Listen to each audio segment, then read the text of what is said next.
This interview is being conducted for St John Scotland, 75 years of making a difference. My name is Dr Sue Morrison and the respondent is David Waddell. This is the 17th of January 2022 and the interview is taking place in Falkirk. Thank you very much for agreeing to be interviewed for the project, David. Okay. For the record, would you please confirm your full name? David Waddell. Thank you. And could you tell me your age or just your year of birth? 1937. Where were you brought up, David? Rainsford, Falkirk. Thank you. And could you tell me where you live now? Langthorne, Falkirk. Thank you. Could you tell me a little bit about your family background, please? I went to Rainsford School, primary school, and then I went to Falkirk High. And I was there for 5 years and left after getting my hires. And then I started work in labs and took my higher national certificate in chemistry.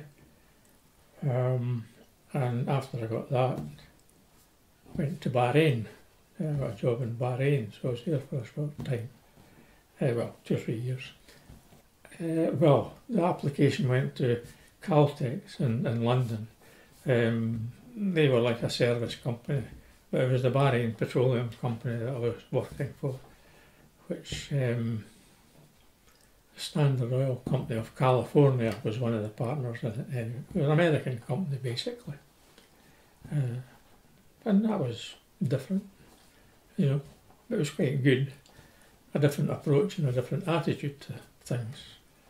The chief executive was available, I should say Thursday and Friday was the weekend there, so Saturday, if you like, was the equivalent of our Monday. But the chief executive was available every Monday night at his house if any employee wanted to go and speak to him about anything. And that was way back in the 60s, you know. And you just didn't get that sort of thing here at the time. But that was how it was, and it was great. They were a good company to work for, yeah. How long did you work for them, David? 2 years, 2 and a bit years. I went out on a contract, you know. I wouldn't have liked to have spent my life there, because it's what I used to call a cotton wool existence. You didn't, you know, you had your house, but you didn't do anything. If anything went wrong, you just phoned housing and they sent, you know, a squad of men down to fix it, or you know, you really were mollycoddled in that respect. But and you, at that time again, that's all gone. But there was a village for the expats, and there was 3 gates, I think, from memory, on the village. You know, so people just couldn't come in. There was a fence round it, I should say, the whole village, and just these 3 gates that were operated in and out. But you know, it was just, that was the way it was, and it wasn't that the locals, the Arabs, couldn't come into the village. They could. That wasn't a problem in that respect. But it was just, they had to come. Everybody had to come through a checkpoint, sort of, even in these days. David, what did you do after that? When I came back, I got a job with International Synthetic Rubber Company in Grangemouth. That was on the production side. Initially I was a shift supervisor there, and then I was the production manager. And after that I moved to Devro, which was part of the Johnson & Johnson group. Best known at that time for their baby products, although I noticed recently they're splitting off that side of the company because they're now a pharmaceutical company, basically, mainly. An international, multinational company, and they were good to work for. The terms and conditions were very good, and they expected you to, give whatever was necessary in return, and that was it. I didn't mind at all. I quite enjoyed working for them. But what happened was Johnson & Johnson sold off the company. I was the plant manager by that time, and there wasn't a position for me in the new organisation, if I can put it that way.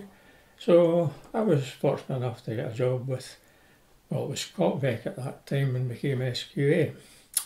And it was for the development of SVQs and NVQs. And I had 10 years with them before I retired. So that's me. When did you retire? When did I retire? 2002. When I was 65. You mentioned that you got married. Mm-hmm. Could you tell me about that, please? I got married in 1963. So, 24th of August, 1963. So, tell me about your wife. Well, Loretta was at Falkirk High School. Then she went to work in the Royal Bank. She took her bank exams. She was one of the few girls in these days that took the bank exams. When she went to sit the exams, I think they were in the Gold Line in Stirling, but she'll be able to tell that better than me. And I'm not sure if she was the only girl, or if there was another girl there as well. But it was all boys that were there. Well, that was before 1963. But I don't know. We just seemed to get on, and that's it. And we got married, and that's it. We just came out to Barry, and then when we came back and started a family, Loretta gave up her work, maybe for about 12 years, and then she went back part-time, but she didn't go back to the bank. She went into an accountant's office. So she spent some time doing accountants for, I can't remember, one or two different companies, and then she set up her own company, which was Compact Business Centre Services, and it was computerised accounts. So, and she enjoyed that. It was hard work, but she enjoyed it. But you really need to ask her about that. Could you tell me about how you first became involved with St John Scotland? Yes, I was in Larbert Rotary at the time, and Finlay Russell, who was Archie Russell's brother, the chairman's brother, I knew Finlay, vaguely. Loretta knew him well because he had come into the bank in Bonnybridge when Loretta was there. So she knew him, and through that I knew him. And he was in Larbert Rotary, and I'd got to know him quite well at the time in Larbert Rotary. And it was about 1985 he said to me, "You ever thought about joining the Order of St John?" I said, "I don't know what the Order of St John is, far less think about joining it." So he said to me what it was about. The two explained the association committee being the fundraising committee, and the order committee was the committee that, if you like, made the policy, and they decided how the money would be spent, any money that was raised. And he was a member of the order committee. I think he might have been a member of both committees, but he was a member of the order committee. So that is fair enough, and so I went along, if you like, as a volunteer initially, just the things that they were having. We used to go around when I say go around agricultural shows, that wasn't. We'd have a stall at the Dunblane Agricultural Show, and also a stall at the Bridge of Allen Highland Games, and also we'd have a stall. Stirling Council would have a fete, in the grounds at Viewforth, which are Viewforth's no longer there, but that was when we had a central region as well as the local councils. That was the central regional office, and it was in the grounds there that we had the fete. And the same with Falkirk. Falkirk was in Callender Park. So we'd go along. Sometimes Falkirk had it for 2 days, the Saturday and the Sunday.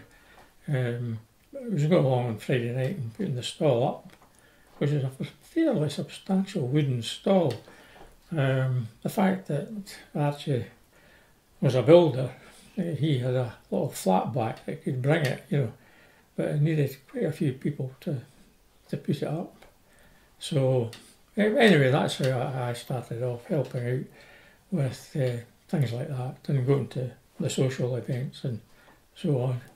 And I became initially a member of the association, and then I became a member of the order in 1989, and then officer in 1992, and a commander 2001, and then I was promoted to knight in 2009. So I was from that, I was chairman of the association committee from 1998 to 2002. It was a 3-year spell you did at that time. But the previous chap who took over at the AGM in March was Hugh Davis.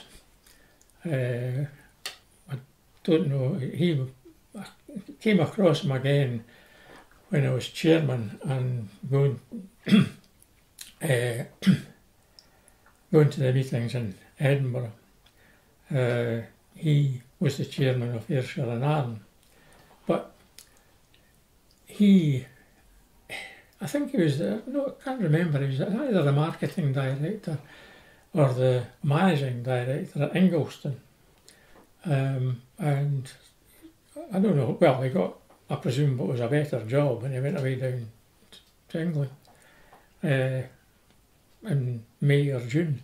And the only thing he ever did, if you like, as chairman, was host the annual dinner in 1998. And when he left, I was a vice chairman at the time, so I was asked if I would take over. So I took, that's how I did almost 4 years, but only 3 dinners. But, that was quite interesting. And then from 2002 to 2006, I was the Order Secretary. And then from 2006 to 2013, I was the chairman, So, and I decided, it was quite interesting because I was speaking to a guy from Aberdeen at one of our festivals, and he was one of the leading lights, had been a member of chapter and so on and forth, and he was telling me, he says, I'm cutting back, he says, I'm standing down from chapter and the order, I'm not going to be so involved. He says, I'm cutting back on my charity work, if you like, because I'm going to be 75 next year. And I thought to myself, he's cutting back on his charity work, going to be 75 next year. I'm 75 then. Maybe I should be thinking about it. And that's how it started, I thought, well, maybe it is time, 7 years. So I made that decision that I would stand down, but I did give the then Prior Sir Malcolm Ross, I wrote to him saying that my intention would be to stand down in March the following year, that way. March was sort of when we had always had our AGM and changed over. So I said I would do that, stand down, thinking it would give him plenty of time to think about a replacement, but I don't know why, but it didn't happen. And it finished up Richard Waller, who was the chief executive at the time, saying, well, who would you suggest? And we discussed 1 or 2 people, and so that was me. And so since then I've stayed on the committee and been quite happy to do so. Normally I've supported the order by going to festivals and the service at Tirfickan, and also the service in St Giles in December, although I wasn't there, last year or this year, last year and the year before, sorry. There was only 2 people there this year. That was the Chancellor and the chap that used to be the Master of Ceremonies, James Bingham. You've probably spoken to him, no? Okay. Surprised, James. He's a knight in the order and he's done a lot. He's published a book about the knights and, their coat of arms and so on. And he got the display has all been updated in the library and priory, with the coats of arms of all the knights, and James was a leading light in that for the stall plates. I think the artist was Mark Dennis. He did all the hard work, if you like, the painting. And I think from memory it cost us £100 to have your coat of arms displayed in Priory. Could I ask you to just explain to me how many local committees, associations were involved in the wider central region?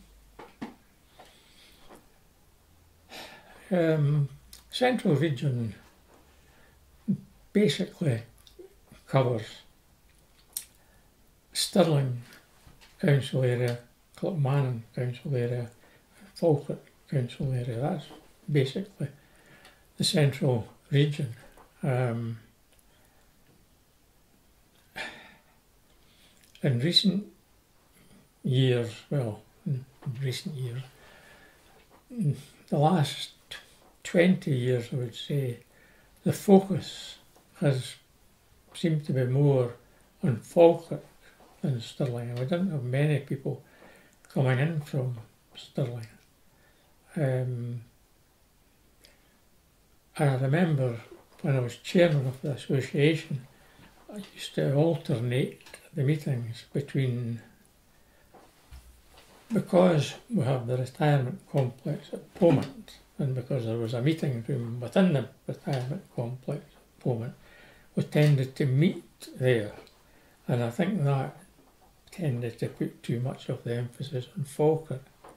So we started holding meetings, we were only having maybe 4 or 5 a year from memory. So we'd alternate between Pomont and the Royal Hotel and Bridge of Allen to try and attract more people from Stirling. But I have to be honest and say it really wasn't very successful in that respect. Why do you think that was? I don't know. I just didn't seem to be able to strike the right chord with the people in Stirling. I don't know. But I was talking about Macfarlane Gray's daughter, Hilary, and her husband Bob Blewett and Hilary Blewett. They were both members of the committee, and they live in Stirling, but and we did have, can't remember his second name now, John. He was an ex-provost of Stirling. He was on the committee at one time. But looking again at the committee as it is just now, again, it's still centred on Falkirk. How many people did you used to have on the committee? Oh, going back, well, if I talk about my own experience, we'd have maybe 12 to 15 people on the committee. When I became chairman, I asked Marjorie McLaughlin, who was the Lord Lieutenant of Stirling and Falkirk, she would be the honorary president. And the reason for that was, I don't know if, but Alexander was a big, not just a big name, a big company that made buses and ran the buses when I was a boy, and that was Marjorie's parents. She was an Alexander. And when we set up when the house was set up, because I wasn't involved when it was built, it was before my time in North, at Strathire, they furnished the house, So they had supported the order. They were never members, but they had supported the order financially over the years. So I just thought it would do, again, maybe a wee bit curious and maybe get more people interested if you the Lord Lieutenant as the honorary president. So I wrote to her along these lines, and she wrote back saying she was delighted to accept. And not only did she, an honorary president can come and go as they like, They don't need to attend the meetings, they're just there. But Marjorie attended, I think, she didn't attend all the meetings, sometimes she couldn't manage, but she always apologised. Just like a member of the committee, she didn't, say, well, I don't need to bother, I'm the honorary president. It wasn't like that at all. And actually, I said to her about joining the organisation, and she said yes. So I put her forward to come in as commander, being the Lord Lieutenant. And I was told that Lord Lieutenants normally came in at the grade of officer, and why was I putting her forward for commander? And I said, well, not only is she an honorary president, but she actually attends the meetings, she contributes.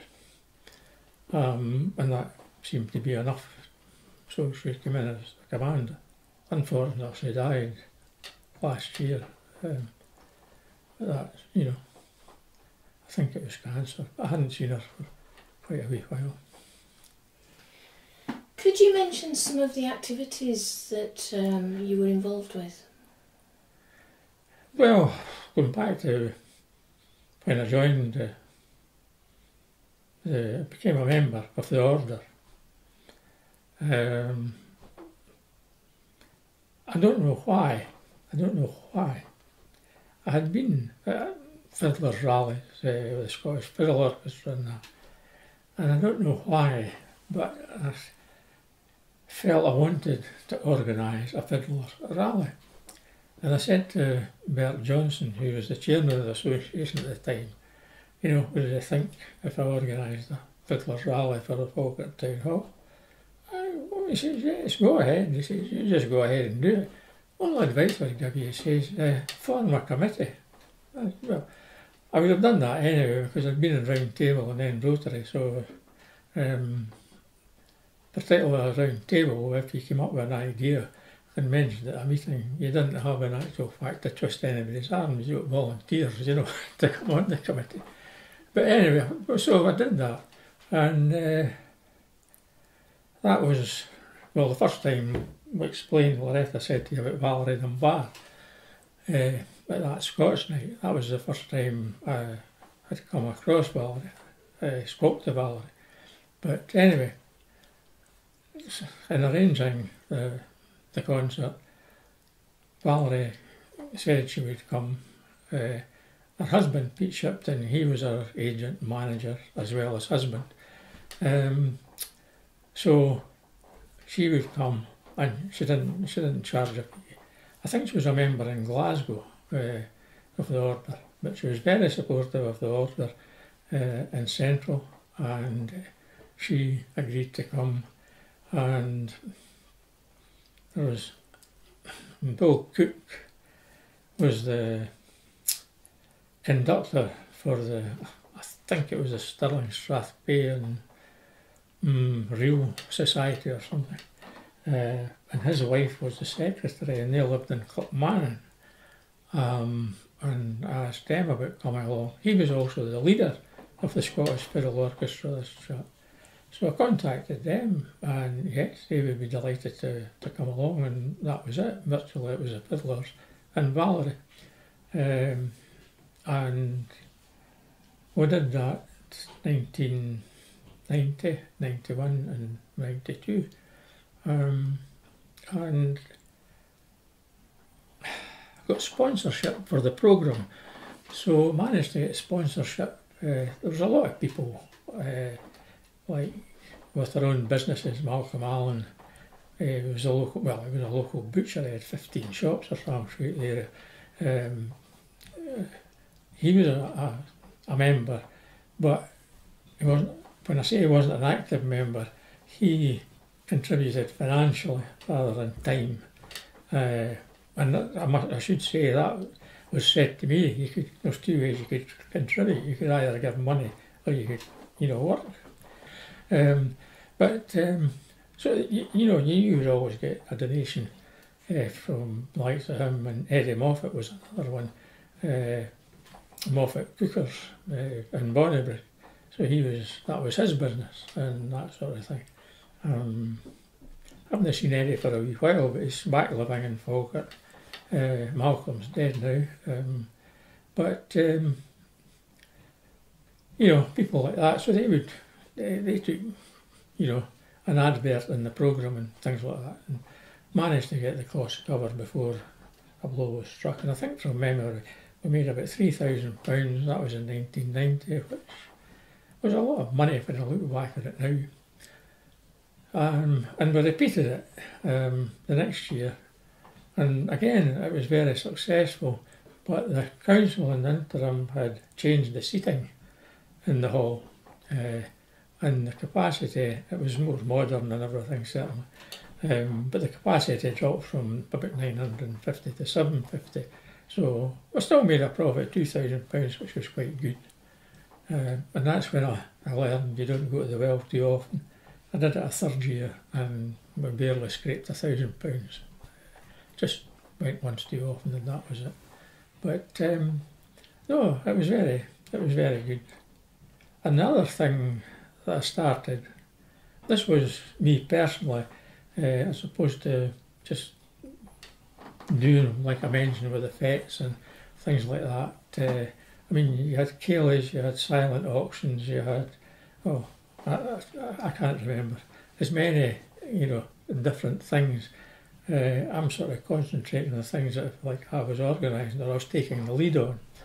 And one of the things I started was taking up a collection at the football park on a Saturday at Brockville.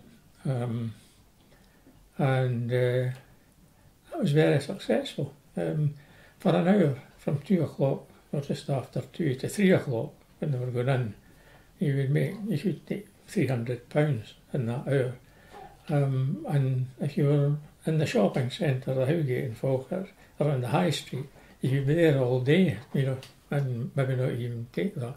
So that became quite a good thing, and that continued. Strangely enough, when they moved from Brockville down to the stadium, we didn't have the same success down there at all. I don't know why, but we just didn't have the same. Maybe it was people were getting into the stadium quicker than they did and queuing up at the old turnstiles. I don't know, but it wasn't successful. But one of the things after that, it was in the 1990s, and I suppose that was maybe when I say that, most active in the doing side, if you like. I spoke to Valerie's husband, Pete, about having a Scots night, because obviously the Fiddlers' Rallies had run out of steam, and a Scots concert. So he agreed to organise a Scots concert. This was in 1995. It's a wee bit sad, really, because I got a date for the 1st of September from the council, and in June, Pete had a heart attack and died. And I says, well, you know, that's it. Just forget about it. Then Valerie phoned me up and said, I would like you to go ahead with the concert. I will organise it and we'll dedicate it to Pete. So I says, that was very nice. So we did that. And one of the things that happened, and we got a wee bit free publicity on this, the Alexander brothers were coming, which didn't surprise me because Valerie knew them. They'd been in the Pride of Scotland and the Pride of the Clyde and things like that. Johnny Beattie, Peter Morris and Valerie Dunbar and the Alexander brothers and that. So they were sort of top of the bill. I've actually got their bill in that folder. 400 quid it was. But anyway, that's by the by. So this woman, it was in the paper, and the cutting is actually in the folder as well. This woman, American, in the Virgin Islands, had phoned up Scottish Tourist Association or whatever, and said the Alexander brothers are going to be in the town hall, Falkirk, on the 1st of September. Could you book tickets for her? And they says, no, we only have the programme for the Falkirk Town Hall up till the end of August. So anyway, they had given her the number of the steeple in Falkirk. And I should say that Falkirk Council were very good. They sold the tickets for the Fiddlers' Rallies and the Scots Night through the steeple office in Falkirk, and they didn't charge us for the rent in the town hall. And I suppose it was just part and parcel of that, but they were very good in that respect. Anyway, so this woman had phoned Falkirk, and it says in the cutting, it says, oh yes, so she had got her 2 tickets, and it says in the cutting in the paper, she asked before she had rung off, now I hope these are good seats. So anyway, it was good seats, and it got us a wee bit free publicity, if you like, at that time. So we arranged when she came to meet the Alexander brothers, which she did, and I think they gave her a signed photograph or something like that. Unfortunately, I didn't get a photograph. I mean, I don't know, you never just seem to have a camera handy and things like that in these days, where phones now, you know, it's just second nature. So I don't have a photograph of that. But nevertheless, it's all, there's 3 snippets from the paper in the folder about that, and that was the good thing. It didn't spoil the evening or anything, but Valerie was coming on to finish off the first half when the Alexander brothers were doing the second half, and there was a comedian who was also the MC, Eddie Devine, I think his name was, but all that details in the clippings. Anyway, he had looked, apparently, you know, to the side of the stage when it was time for Valerie to come on, and he saw her there, and he says, right, you please put your hands together, or whatever, you know, to welcome Valerie Dunbar, and they turned, and she wasn't there. So he had to ad-lib. And I'm sitting in the audience with Loretta, the other couple that was with her. I said, I better go away round and see what's wrong. But anyway, when I got round, I had to go round and up the other side, and as I'm coming up the other side, here were the Alexander brothers walking with Valerie between them, and they just sort of went like that to me, so I just went back. And what had happened, apparently, they told me afterwards, that her husband had always walked with her to the side of the stage and stood at the side of the stage while she was on, and then walked back with her. And she had got to the stage, and then she had said, oh, where's Pete? I'll need to go and get him in the dressing room. And she had walked back to the dressing room, and the Alexander brothers had found her, Tom and Jack, and had spoken to her, and then it obviously calmed her down and took her back along. They waited at the side of the stage and they walked her back. And that's what I remember excuse me, about them. They did it in a very nice, friendly, kindly fashion, you know. And that's what I remember about them. They're both away now as well, of course, but anyway. So these were the things I got involved with initially. And then after that, when I was the chairman of the association committee, was responsible for the fundraising. So, as I say, it was Kelly's, it was silent auctions, it was fashion show, you name it. And I've got clippings in the book. Loretta was very good at putting wee notices in that so many members had been from the festival and so on and so forth. And then the next event, you know, is such and such a thing. Always, you know, trying to advertise it that wee bit. And one of the things, trying to remember what year it was, I can't remember, but again, it's in there, was a Norwegian Army brass band. And this had nothing to do with the order. The council had organised this, and the brass band was playing, and they asked us if we would co-host the thing. I don't know, there must have been some technicalities, presumably about money, or I don't know what. Anyway, we agreed to do it, and we went along, and there was, if you like, not a meal, but there was a pre-concert snack, I think, and that sort of thing. And then this band came on and played, and so on and so forth. And quite a good crowd, and we sold quite a number of tickets and things like that. And I can't remember how much money we made, but you know, we made a bit of money out of it. But this was, the council had all been arranged through the council for this band to play at the town hall. And whether the council couldn't run it at a profit or whatever, I don't quite know what it was about. But I just remember we were asked, as it says in the wee clips, that it was co-hosted by, you know, the council in St John. And that was one of the strangest ones. It's not often that you make money, you know, by doing nothing. You know, but and that seemed to go down quite well, but, you know, it was an odd one.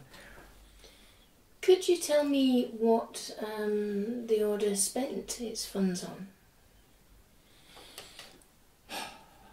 Well, going back in time, if you go back to Archie Russell's time, the first thing the order did was this built a holiday home at Strathyre. I think it was on ground that Miss Buick of Alloa. They were the sanitary ware people, the Buicks, quite a big company at that time. And she had given them ground up at Strathyre. And they built this house. I can't remember how many bedrooms it had at that time. But Miss Buick also gifted the order Lagan Farm up at Lochluibnig. And the order at that time, as I say, I wasn't in it, but the order at that time, again, it's all in that booklet I was telling you about, they sold the farm, and after all costs and so on and so forth, it was £86,000. So they built a snooker billiard room that would take a full-size table, you know. So they built that up there, and they also built a suite for Miss Buick, who had holidayed at Lagan Farm, as far as I understand, and now she could go here. As far as I remember, it had a lounge, a bedroom, a kitchen, and, you know, an ensuite bedroom. And that was built on, if you like, the other end from the billiard room. And they built a garage at a cost of £4,000. So, you know, that was a lot of money. I spent money on various things, but nothing major. But the major one was they built a retirement complex at Bowman. That opened in 1993, and the cost of that was 860,000 dirham. I don't know, I can't remember the odds. But again, it's in that history book that I was mentioning to you. It gives you the exact figure in there. And it was 12 flats, one of which was converted into a meeting room quite quickly, so the residents would have some place to meet. But there was also a restaurant built with it, and the idea of the restaurant was that when family came to visit the people in the retirement complex, they could go to the restaurant for a meal. But in actual fact, when family came and visited, didn't want to go to the restaurant for a meal, they wanted to go out from the complex for a meal. But that didn't matter, because the chap that came to run it had been the restaurant manager at the Shire Grange Hotel, and he was very popular and he had quite a following. So when Ernie and his wife took over, the restaurant did very well anyway. And they lived in a flat up the stairs, and the arrangement was that his wife would be, the caretaker. So if anybody would need anything, it would be his wife, Christine, that would get it. And roughly how it worked out, the rent for the restaurant and the salary for the caretaker sort of cancelled one another out, and that was how it worked. And it was quite good, and it ran quite well. Then Ernie, unfortunately, was diagnosed with cancer, so he gave it up, and well, I don't know how long he had after that, maybe a couple of years. And I got another couple in. I wasn't involved in the recruitment or anything, and they were very good as well, but they just disappeared one day. They were always off on a Monday. That was their, that was their day off. They were off on a Monday, and so it wasn't unusual not to see them on a Monday. But then when they weren't there on the Tuesday or the Wednesday, sort of, well, what's happened? And I don't know where they had gone, but they just disappeared. But what came out with letters coming in and that was that they were heavy gamblers and they were heavily in debt. And that's why they disappeared. Apparently they used to go into Edinburgh on their day off and seemed to get into hot water gambling. And that was that. And got somebody else to take over the restaurant, a woman. And she was an excellent cook, but she didn't know how to run a business. And the business just went downhill. So she handed in her notice, actually, in the December. I had taken over as chairman by that time, and said she would leave at the end of January, but she took off, I think, in the middle of January. It didn't really matter, and I think she went away with, well, she did go away with a petty cash, but it wasn't a lot. It was £100 or something. We just wrote it off. You don't try and pursue anything for that. I don't know what happened to her. And basically after that we couldn't get anybody to take the restaurant. So we tried, but we had 4 people. We interviewed 4 people. 2 of them said they weren't interested at the time, and the other 2, one said it wasn't big enough for them to take it over to be of interest to them, and the other chap didn't want it because he couldn't play music, loud music, but it being the retirement complex. So it was agreed that we would convert that into another flat and a lounge area for the resident, so that we could then convert the flat that had been used as a lounge back into a flat again. So that gave us 13 flats at the end of the day doing that. So it was quite a big project, and it was myself that had to do with it. But I was fortunate because I was a member of Glenbervie Golf Club when I was on the board for 9 years there. And they had got work done, and they'd used this architect in Falkirk. So I went to see him, and he was quite happy. So he came and looked it over and came up with different plans, even 2 one-bedroom flats, because the initial thing said I wanted 2-bedroom flats because that's what was in the complex. But the rooms were going to be so small, it didn't work. And he says, well, what if I make 1 2-bedroom and 1 one-bedroom? I said, no, we want them all to be the same. So the only thing that meant was that it would need to be 1 flat and the lounge for the residents. So I don't know how I got away down that road, but that's what happened to the restaurant. It took about 6 months. It was a big job, but when I say that I managed the project overall, but obviously I relied on the architect. He was, if you like, in charge of the technical details. Could you tell me when Polmont, the retirement complex, opened? 1993, November. And how was it decided to create this complex? It was something that back in Archie's time, but I remember discussing it and everything else. It was something that he wanted to do, and he had looked at various sites, and then he got this one.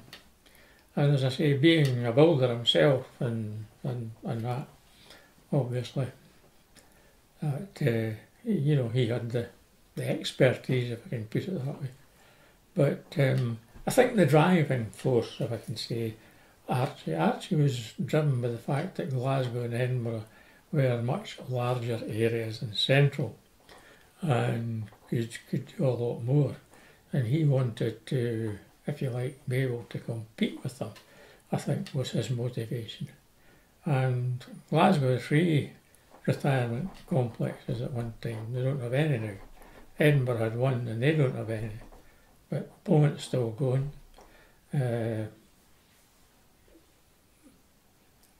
After we couldn't get a person and we made the conversion, there was still a flat up the stairs, and that was used initially for storage. But now they have, in actual fact, brought that flat up to, modernised it and brought it back into service. I thought there might have been a problem with that being the 1 flat up the stairs. But when that opened in 1993, the council valued the flats at £60,000. So going into the retirement complex is basically, it's the best equity release scheme that's going. It was decided that we would ask for 25% deposit, not deposit, but payment, which was £15,000 in these days. And the idea behind that was that if the people coming in had part ownership, they would look after the place a bit better. So £15,000, you put £15,000, you paid the order £15,000, and you got that when you left, or if you died in the complex, it went into your estate, sort of thing. And that, and it's still £15,000 today, although the flats will be worth a lot more.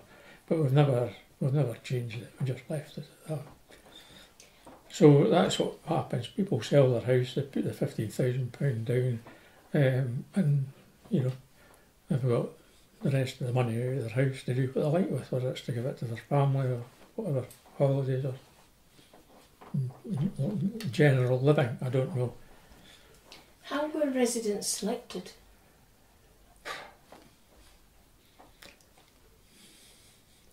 initially, I think there was a convener for Pullman. And I think if you knew the convener for Pullman, then you took a liking to you, you got in. But that had to change, so we had to get a waiting list, and people were on the waiting list, and the one at the top obviously would be offered the flat, but we had to change. Oscar were one, better in these days, was, well, they were better to flex their muscles in these days. So that was something else I had to do, was bring that in. But that was how it was before. How was it working with Oscar? The problem with Pullman was, as I say, that it was a convener and there was a management committee which consisted of Archie as the chairman, myself as secretary, the treasurer and the convener. But things were very much left to the convener, and that was just the way it was. And when I took over, it wasn't the fact that I felt things had to change. Not just because I wanted them to change, it's because the world had changed. There was legislation. I remember getting a flyer in from the gas board saying, boom, this change in the law is taking place. I'm just about hitting the table again. This change in the law is taking place from April, next April. We're happy to come in and do the work for you. No idea. We didn't have any expertise in our management committee. And the management committee, well, I was in my 70s, and some of them were older than that. And it always bothered me that if anything happened, if there was a fire, somebody was injured or he was still lost their life, the press would have a field day. What were you doing with a crowd of geriatrics looking after a retirement complex? It never happened, fortunately, but, that was always what the concern was. So after the restaurant conversion and all this happening, everything had to be more organised. And that's when we moved to proper waiting lists and everything being done properly. And as I say, I was then, we actually suggested, I was surprised when I think back at it, because I don't know that if I had been a member of chapter, I would have been happy about myself as chairman and the local committee having responsibility for that, because at the end of the day they carried the can, not the local committee. But they never put pressure on us to contract the management out. But when we discussed it as a committee, I suggested it and we discussed it as a committee, we felt it was the way to go. And when I said that, I obviously contacted Edinburgh and said that would they be happy for us to go ahead. I think quite a few members of the chapter were probably quite relieved. But so we went through that process and we finished up. It was Bob Blue, I mentioned him, he was a convener of Pullman, and the treasurer, Bob Taylor, and myself. Initially it was myself given the job to draw up a short list of companies that we could consider. And I did that and we finished up. It took about 18 months, but we finished up appointing the Beeld. And again, there's a photograph of the handover to the Beeld in the booklet. But so they've taken it over, and initially it was a 3-year contract, and I think the contract's just been renewed this year again, so obviously they must be doing something right, So just to clarify, St John Scotland still own Pullman? Yes. And from what you know, is it still running financially successfully? Oh yes, yes. It's very successful. That's one of, I suppose, my Johnson & Johnson training came through. You had to make a profit. It was hardly washing its face at that time. Well, when I say that, maybe a couple of thousand profit or something like that. So we started reviewing the rents every year. We started writing to the residents, even though we didn't increase the rents, just saying we've reviewed the situation and there was no change.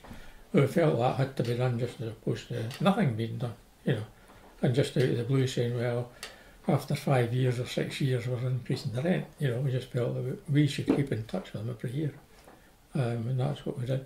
So I don't know if they're still right or not. I presume Bill maybe does. I don't know. Because that's another thing that's changed.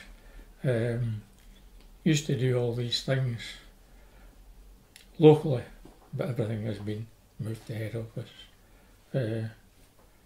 Still generating.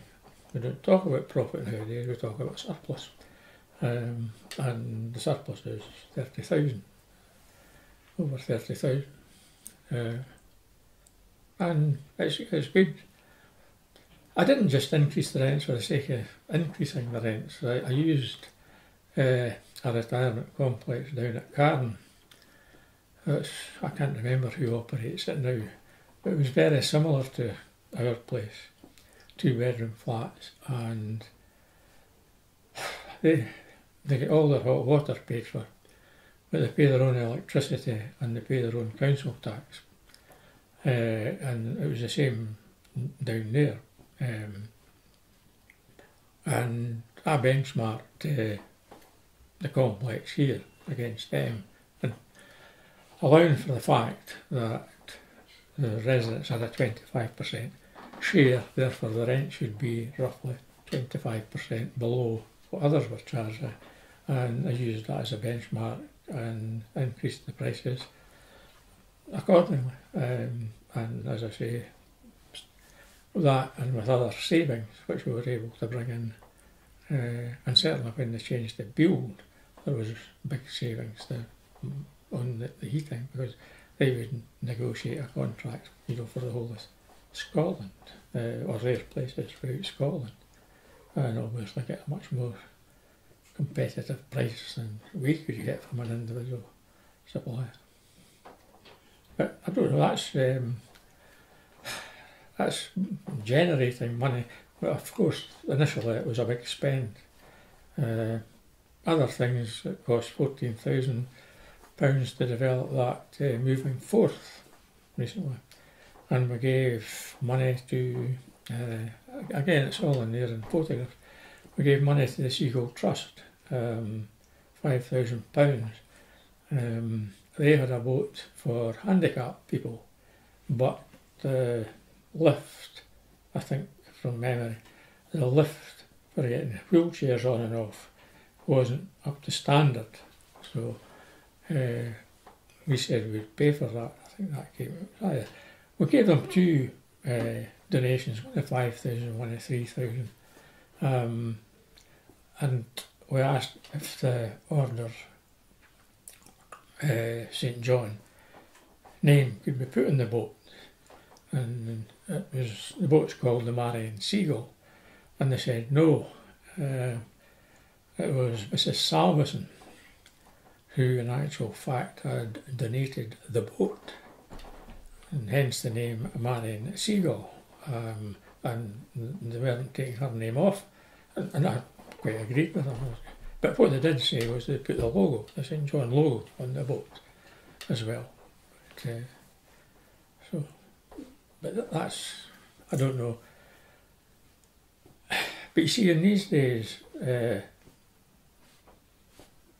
we had all these £15,000 that people had given were in central areas account. But that's not the case now.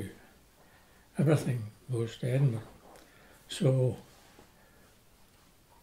I'm not quite sure what figure that we're allowed to keep or are given back from head office, but the £30,000 surplus every year goes to Edinburgh and not locally to St John. And that's used, I suppose, to fund the work of St John throughout Scotland and the areas that they're concentrating on, like first responders and patient transport and so on. How do you feel about that? Well, I think it's good that we've now got a national focus. That in the days when Archie Russell was chairman, each area very much did their own thing, and I suppose that was the same when I first took over. And while the Mountain Rescue was an attempt to have something to focus that St John Scotland would be identified with, it didn't really work out that way, and we really didn't get the credit that I felt the Order deserved for putting that investment in. But that's only a personal view. I think now that it's more focused and they're trying to roll out patient transport over all areas, and certainly from it just being, Dumfries and Galloway, they've been doing it for years. It started on Tayside, and Angus and Dundee, the last I heard, also covered Perth and Kinross. Fife have started up, Central started up, and I think Edinburgh is about to start up. But that's all. The recruitment, as far as I can see, has come through head office mainly. And I know from Rotary, there's 3 districts of Rotary, and here in Central it's 10-20, but in Stirling it's 10-10. So you're in a different Rotary district. But the weekly newspaper, or the weekly newsletter, that we get through by email every week from district, there were articles, really advertisements, saying about the Order of St John, patient transport and looking for volunteers and so on and so forth. And I know in Central, it's great, Central have got it off the ground, but it is the chairman, or the president, of Falkirk Rotary, who is looking after the financial side, and it's a Falkirk Rotarian who was the secretary for years that is organising the drivers. He is a driver himself, but he has a rota for, I think they've got 18 drivers, but they're not all available obviously at the one time, but he has just organised them the rota for taking people to Forth Valley for dialysis. It's not cancer treatment, it's dialysis. And I think it's good that defibrillators is another one, and the CPR training that goes with it. So I think it's better that the work is more focused, if you like, with every area at least doing these core, not businesses, but can't find the right word, but everybody's doing the same thing, or will be throughout Scotland. Could I just where clarify? Where that's possible. Thank you. Could I just clarify that in this area, patient transport is undertaken by St John Scotland? Yes. But the gentleman undertaking the organisation of it is a member of St John Scotland, but also of the Rotary. Well, I don't know if he's a member. I don't know. I don't think they're actual members of the order. I think they're volunteers. Right. And it may be that in the annual festival in Edinburgh this year, they may become members of the order, put forward for membership. there's three of them from Falkirk Rotary. The president is an account, well, he's the treasurer of the Rotary district. So he obviously knows that. Narek Bido is his name. So he's acting like a treasurer, and as far as I know, everything seems to be going reasonably well. And it's a Sandy McGill that is the coordinator, if you like, for the drivers.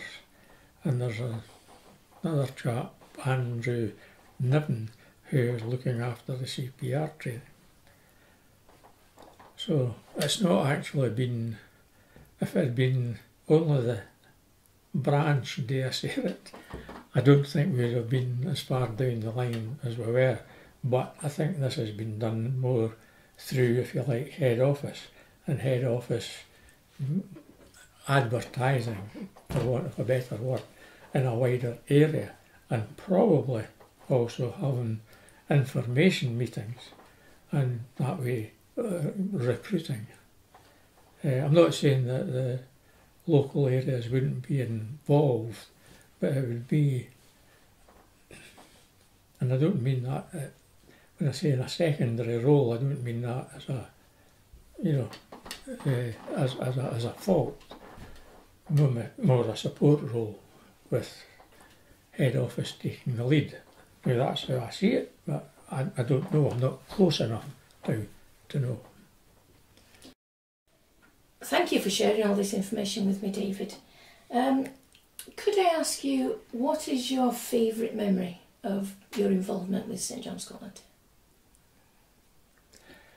That's a good one. I think the thing that gave me the most satisfaction was the conversion of the restaurant at Pullman into a flat and a meeting room. But worked out at the end of the day about 50,000 or 52,000, for the project.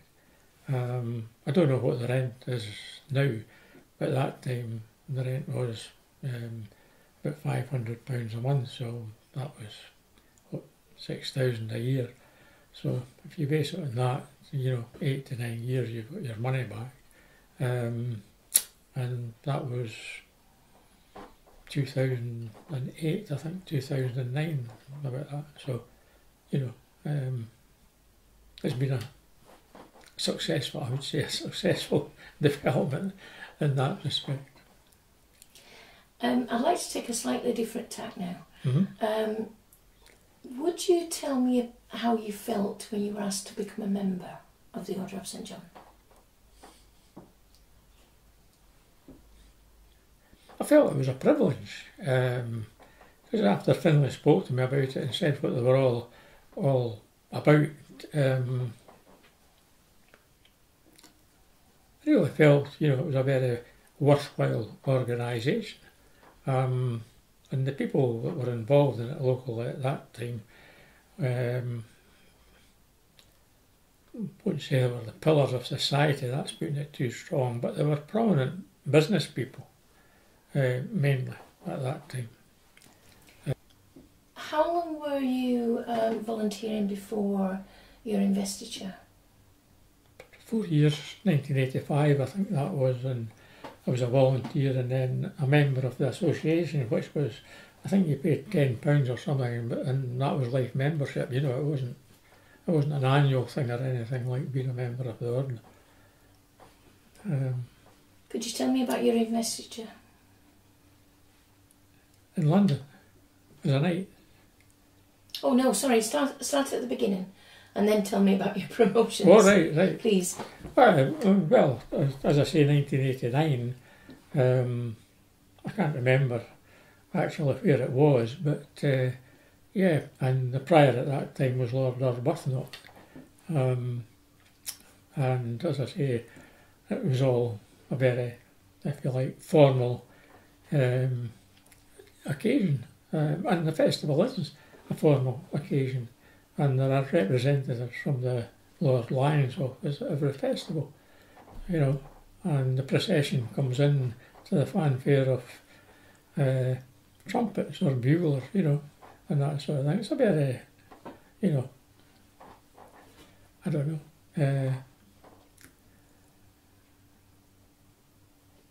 Well organised, experience, but, and it's done well, it's well organised and everything. Yeah, and I suppose we're talking about status-wise, certainly in Central area, the people that knew about the Order of St John regarded it highly, and status-wise it was up there. After your investiture and your various roles within the order, you were promoted. Could you talk me through your promotions, please? Yeah, well, from 1989 I became a member, and then in 92 I was promoted to officer. That was probably on the basis of the work I'd done with the Fiddlers' Rallies, the collections at Brockwell, and just generally giving a hand wherever.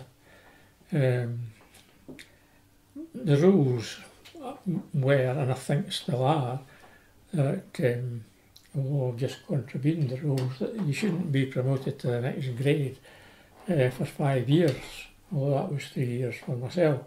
But then from 1992 to 2001, that was, 9 years.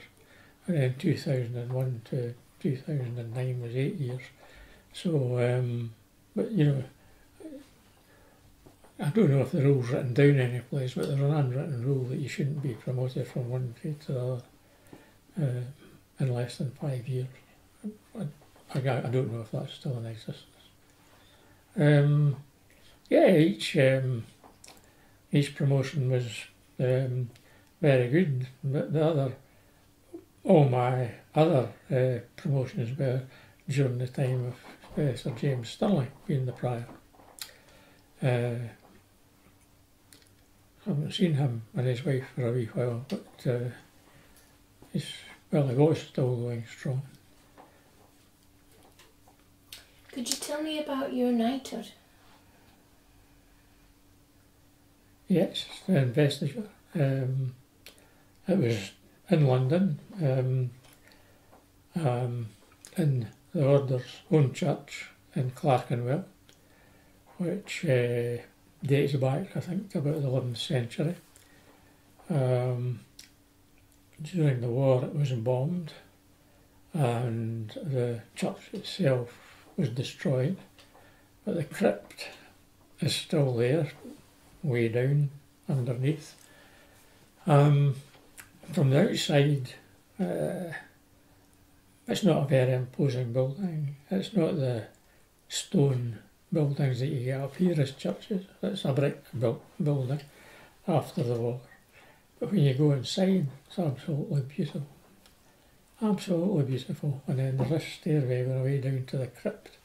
And I found it very interesting. And I went down there, and this guy, we were briefed down in the crypt, and it could not have been more pleasant and putting you at your ease and say, and don't worry about a thing. There will always be somebody nearby if if you forget what you have to do. Don't worry about a thing. We'll look after you. Just enjoy, relax and enjoy it. And he couldn't have been more pleasant. And it was very nice. Went there, and as I say,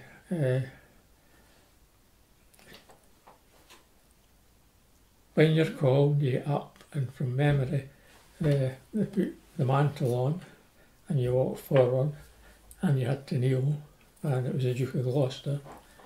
And unlike when you're knighted in the higher order, it's both shoulders. It was 3 taps on the left shoulder with the sword, and then you had to stand up again, and you bowed, and then you processed off.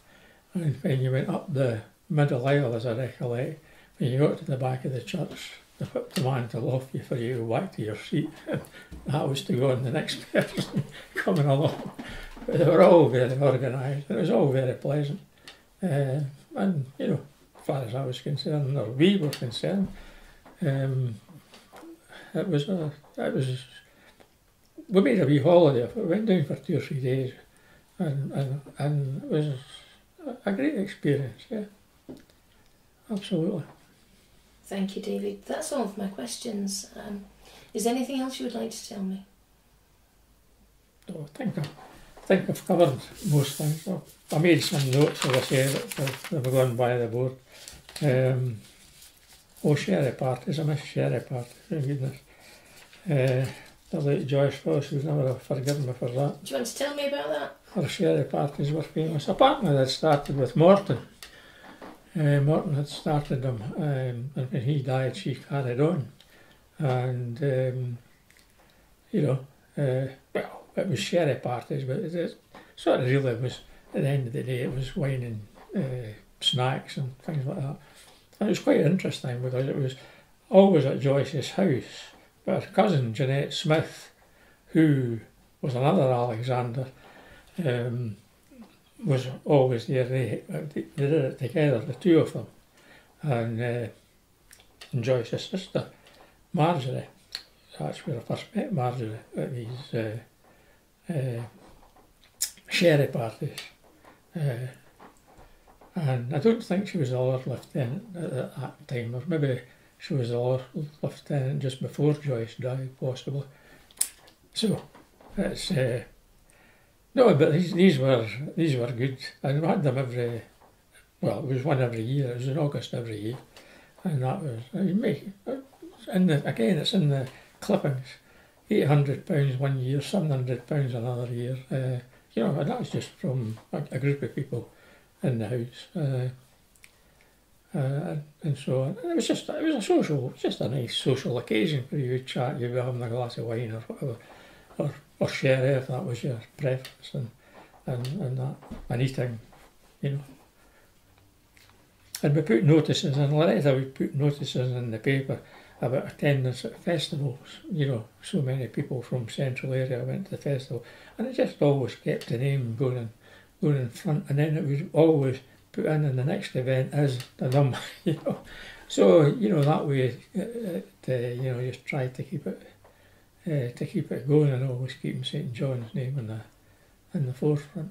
But I mentioned the fashion show. I think that raised £2,000. I was the chairman at the time, but it was a lady, Elizabeth Dick, who organised it all.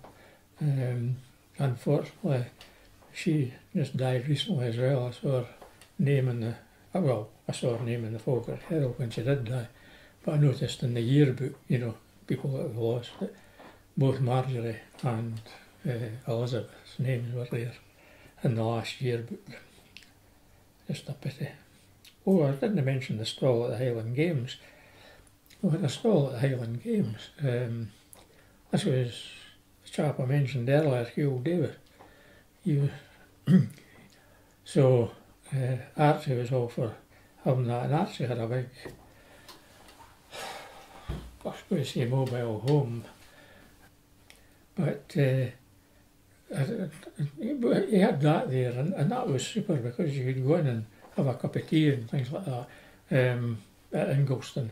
But because that was in Edinburgh's area, it had to be done through, at that time there was a convocation of associations.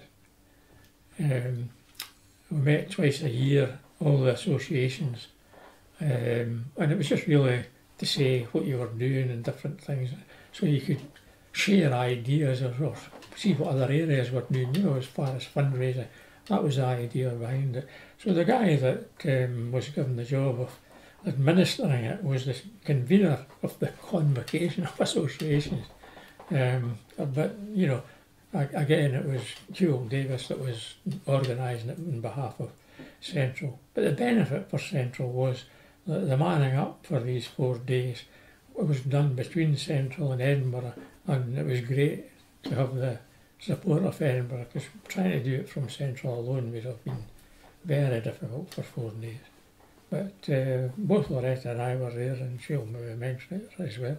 Very successful. And again, good for promoting the name of the order. Again, Order of St John, no. That was what you get all the time. But, you know, that was we did that for 2 or 3 years. That's the Highland Show. I just put in there. Mentioned that exhibition, fashion show, sherry parties, silent auctions, the Norwegian band. Yep. Oh, we had a race night. I never mentioned that. We had 2 race nights. I organised that. It was a guy from Cumbernauld that came. He was very good, actually. There's a ticket in there, actually, as well, the race night. I was in the BP club, as it was at that time, Ineos in Grangebury, was down there. And it was quite good. And I'd initially thought that we would need to calculate, you know, what we'd be paid out and whatnot. And he says, no, he says, you just leave it to me. He says, you're here to make money. He says, don't worry about it, you'll no lose. I'll do the calculation. He says, I'm doing it all the time. And so he did, and we did quite well. I had visions of it, you know, having to top up, but no, I didn't need to bother. And he came back and did it for us a second time. I don't have any record of the second time, but he did come back and do it a second time. Because he came as a, well, not as a favour, but because he had done it before, because he had moved on from that. He had bought a pub. He had a pub by that time, so he wasn't going out doing race nights any longer. But he did come and do it for us, which was quite good. But no, other than that, I think covered everything. It's just the dinners, the programmes for the different dinners and that are there. And I said to you, the 25th anniversary is the history of the order for the first 25 years. There's a 30th anniversary dinner as well. And there's a 32nd annual dinner in the Park Hotel, Falkirk. Robbie Shepherd was a speaker at that one. And there's a photograph of that. But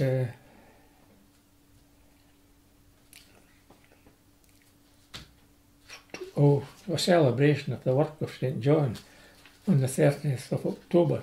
That's in there as well.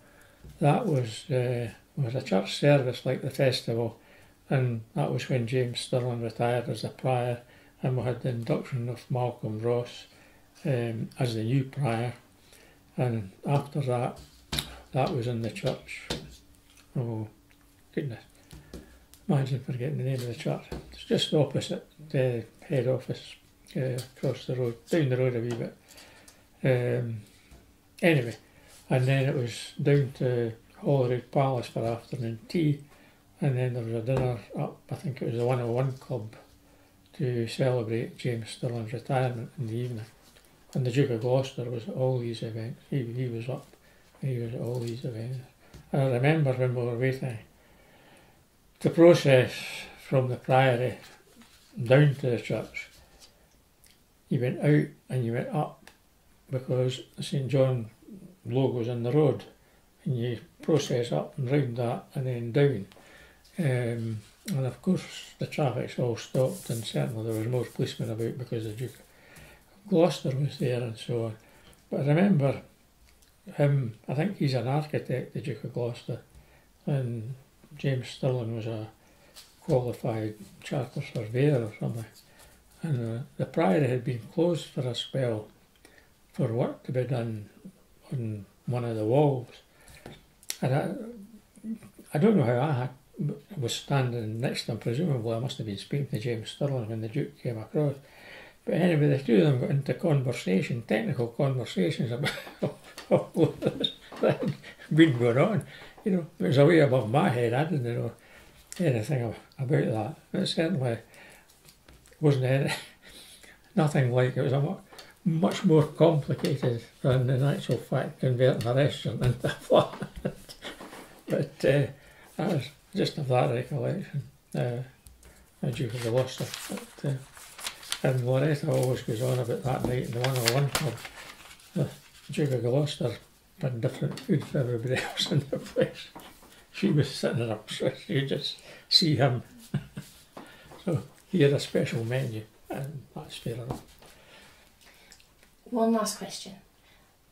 If you came across someone who you thought was worthy, of membership and who was considering membership, what would you say to them?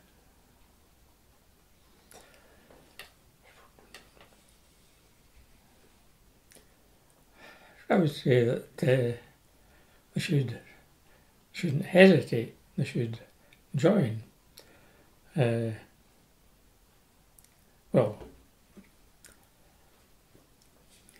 you can't just join.